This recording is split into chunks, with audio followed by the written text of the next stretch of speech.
Hi everyone. Welcome back to our coffee chat. This time from a new location, but still with coffee. Today, what Pam and I wanted to chat about a little bit were prospects and what Pam is hearing in the market and what pain points she's hearing and seeing. And from my side, on the post-sale side of things, customer pain points and how we walk through challenges during onboarding and implementation, and then bring that customer back to a point of success, and ultimately, hopefully, being advocates for us when it gets back to Pam for the next prospects. So, Pam, I'll turn it over to you to hear a little bit more about the market. Sure. Thanks, Anna. So as Anna said, I'm actually a senior account executive with Milagro. So what my job entails is to be out in the market and to be listening to our prospects, our colleagues, potential customers that we already have. Pam, does that can make sense? I ask? Yeah. When you have these conversations, so I know just from working with you that many of your conversations are pre-scheduled, they're planned, you know who you're meeting with. Oftentimes, even if they invite additional people, you do your research so you know sort of the team that is going to be on the call with you. Do you find that when you ask them those questions, like what are top 3 things that keep you up at night? Are they quick to answer? Like, do they know what their organizational challenges are? Or is it something that they sort of like look to their colleagues and like hem and haw about a little? I think that that's a great question. I think that they have so many that the general response is like, oh my God, like where do I begin? Right. How do you narrow it down to 3? How do you narrow it down to 5? I have a million things that I want to solve for. There's so many, I mean, these health systems, especially when you get into the big health systems, there's so many areas for improvement and so many small margins where they're allowed to actually do something about it. Where does it make a difference? How do you become a top priority? Revenue is a big generator of those kind of problems and like where they sit in the priority list. Yeah. So that's something that you can always, the health system will probably lead with that because they are only going to get things approved that they can show like an ROI on. So yeah, I mean, these are big things for them. Do I have 3 problems I can list off the top of my head? Oh, that's easy for them. They have 25 problems they can list off the top of their head. But how do we prioritize those? So that's a big part of it too. How do we prioritize that? How do we help them prioritize that? That's something that we have in these conversations. And to your point, yes, going into a conversation, I mean, hardly ever are we just blindly walking into these conversations. Most of the time we know why we're there. We know what we're going to talk about. And then I consider myself a solution salesperson. I want to bring you some solutions. I want to be a resource. Maybe we're not the resource. Maybe it's something else that you need. We have friends in this industry, right? We can lead them to other people or to guide them. But I mean, if we're something that they're looking for, in that case, let's talk about how we can help you solve those problems. So to your point, there are pretty pointed problems that they're having that they'll list for you. I really like that. You're a solution salesperson. You try and identify that solution and help build around that. I always think of myself as like an operation person. So even though they're coming to us for, my team sort of oversees the implementation and onboarding and works with the delivery team. It's always in an operational mindset of like, can we get to that solution, right? And how quickly can we get there for them? And are we in fact answering and solving for those questions and those problems that they've prioritized for us? Right. And that's a really good point too, Anna, because I don't know how many people know this. Like they might see me, right? They might speak to me initially or speak to you. You're at conferences too. Yeah. You're giving the insight into how we can help health systems and how we do it. And you're, working with the team that's implementing. But behind the scenes, like we're a team, and it's very important that I have initial conversations that I'm solving or helping an organization solve problems, but I'm going back to you and your team, right? I might be having a meeting and saying, "Hey, that's great. Let me get with my operations team and my customer success team and let's see what that looks like. Let's see what your Right. workflows look like and how our workflows are going to work with you, flow into your each whatever that means. Like we're a team behind the scenes that are working together to solve their problems. Yeah. So if I and again going back to that like be a resource kind of thing, we might be talking to someone that has a different list of priorities where we don't fit in, or I'm not, going to sell them a solution. But if I am talking to an organization where we are on their top list of priorities, and they want to solve some issues that we can help them with, well, then, our team comes in. We don't have like a magic like button that we're just going to push and like everything's going to be okay for them. We're going to work Yeah. together. We work with I that want system. that button. Yeah, I mean, we all do, right? I mean, but yeah, we don't have it. It's not it's not a one size fits all. Everyone has a Yeah. different set of issues, whether the issues are similar or, they usually are similar, but in a different way. And how do Right. we make that work for them? Well, that's how we make it work in our organization and probably most organizations. We as Right. a team, look at data, analyze best practices, put a plan together for them. And so I know that's part of the process too. I think that's probably pretty standard for most organizations that are being successful, Yeah. Yeah. selling solutions to help health systems. Yeah. It's interesting. I was thinking about it. The the sales cycle, or maybe even more sort of zoomed out, the customer journey, right, that starts with the sales process is an interesting sort of highs and lows for the customer themselves, right? If you think about it, so you come in and you sit there and you said you like lean into understanding what their problems are. Okay, so the customer is sort of going up in their little train car of journey. And what the pinnacle is, okay, we're going to buy this solution. You're going to help us with this problem, right? But then that leadership hands it over to the team that is actually on the customer side going to implement that solution. Hmm. And sometimes, and you and I have seen this, right? Sometimes it's a completely different team Mm-hmm. than that leadership that has bought the solution.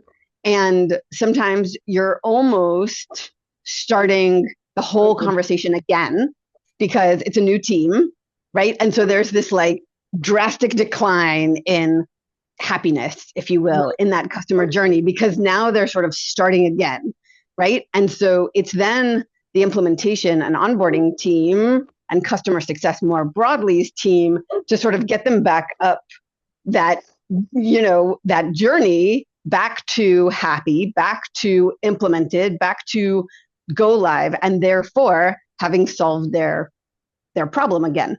Right. And that can be a challenge, right? Right. I mean, one thing I think that you've highlighted in these coffee chats really well is that many of these big health systems have similar problems, but all of those problems end up looking slightly different in each of these organizations. Either the organization is very big, they've got multiple teams, right? One of our customers has many different teams. They have a team that deals with the electronic health records. They have a team that deals with their VPN and IT. They have a team that deals specifically with Epic, as it may be. They have a team that deals specifically with SIS. Then they have a team that does all of the coding, right?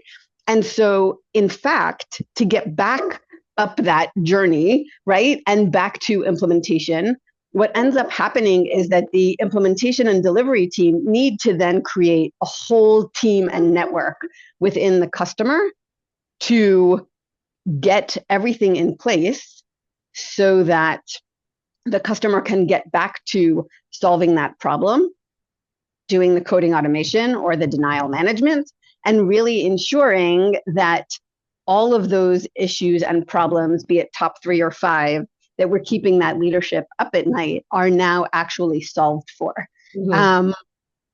And that's somewhat of an ongoing journey, right? Because implementation and onboarding is one journey within the process. But then as far as customer success goes, right, there are more things to implement. There are always improvements that come, be it in this company or other, right? The journey that the customer takes is more than just steps to implementation. It's then how do you conduct maintenance and how do you relieve those resources that initially were part of the effort, right? But now no longer need to be part of that team that you built for the implementation and can move on to other projects. How do you get the customer from, sheesh, this was a process, from I thought we were just going to snap our fingers and make that happen, from, leadership bought that. It wasn't our choice, right? There's all kinds of responses that we get during this process of onboarding and implementation that then you basically need to overcome so that by the end of it, everyone feels very satisfied with the end result, the product, the go live, the actual product working live in the environment. And then they can see that benefit that came out of all that effort. Yeah. And sometimes, depending on the size of the organization, it's far fewer people, right? And I think part of what I enjoy about my side of the cycle, right, and the customer journey is that, in fact, it's figuring out how to get those customers to their happy place again. Right. From, we have these pain points, our leadership knows it, we know it, we're the ones who are in the trenches every day, to, relief has come, right? Right. Like, this is going to get better. Right. Exactly. Well, customer success is a really delicate dance, don't you think? I mean, it's a really delicate. I mean, that's saying it nicely, because some of it is on them, and they know it. So, but it still doesn't matter. It's still affecting their job and their daily life, and they're looking for this. There's this solution to their problem that they were promised, or they researched for so long and vetted out all of these great things and have all these high hopes, and they're gonna happen. But I mean, we as an organization, and I think most software solutions require an effort on their team as well, right? We don't come in and, like I said, there's no magic way to turn it on and without an effort on their end. So there's a lot of work that goes into it. And there's a lot of highs and lows, and there's a lot of things that are like, oh, I don't have time for this. I don't, I have a job to do. And now we try to make that, we say IT lift and light lift and things as easy as possible.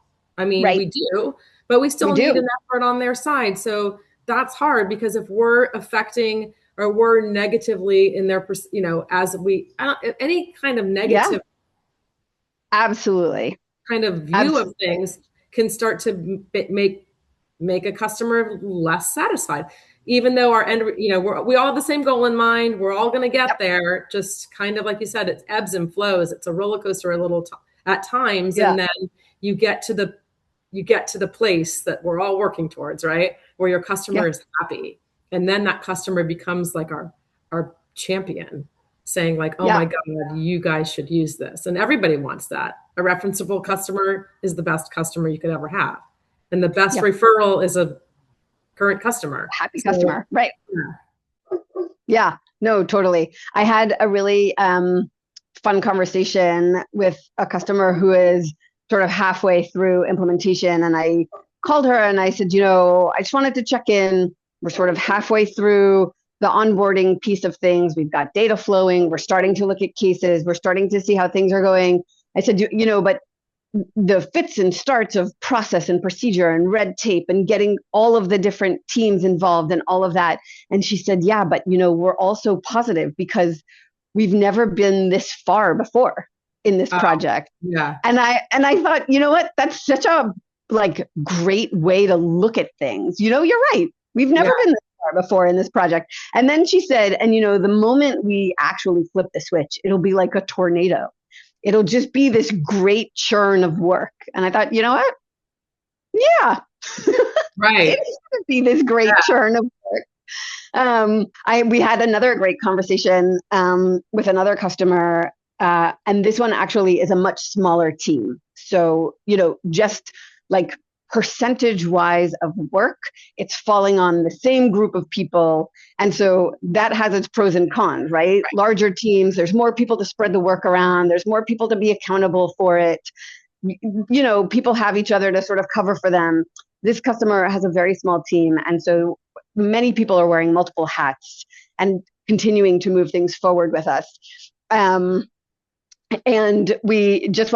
we're like in the process of going live with another specialty. And, my job as sort of the strategic partner with these customers is to try and push them to go live and try and push them to feel comfortable and confident that the accuracy percentages and the coverage percentages that we're seeing day over day with all of the different reporting that we're doing makes them comfortable enough to go live. And so I said, all right, it's that time of month again when I'm going to push you to go live and see, what are you thinking? And oftentimes I'm the only one on camera, which any of you who have come to our coffee chats know I'm pretty animated. And I sort of leaned in to hear what they had to say about whether or not they were comfortable going live next Monday. And one of our main contacts said, the reports that we've been seeing the past few days, and I could not, Pam, have leaned in more on my chair. And she said, they have been great. Yes. And it's like the nicest thing to hear. Right. It really is, because, the team works hard. And like you said, right, behind the scenes, we're this team that really works well together. And you don't necessarily want everyone, you want the customer to know that you've got a high functioning team, but you don't necessarily want to know, everything that goes into how things are done. And it was a really great feeling to be able to go back to the team and say, not only can we go live, but there was a nice, confident compliment that went along with the reporting has been really good. Yeah. And also it kind of it goes back to not only we're a team behind the scenes, we're trying to get, solutions in place, help customers. But I'm also, saying these things at the beginning. I'm the person that's told them what we can help them with. Now, I better not be called a liar, right? So I want to be, I'm not going to promise something that we can't deliver, and I'm going to go to you and make sure, and we're going to work together. And part of that is that process behind the scenes. And then the result is we're building trust. We're making partners. We're making our customers are partners that trust us, and they trust us because from the beginning of the conversation, we listened, we heard what they were struggling with.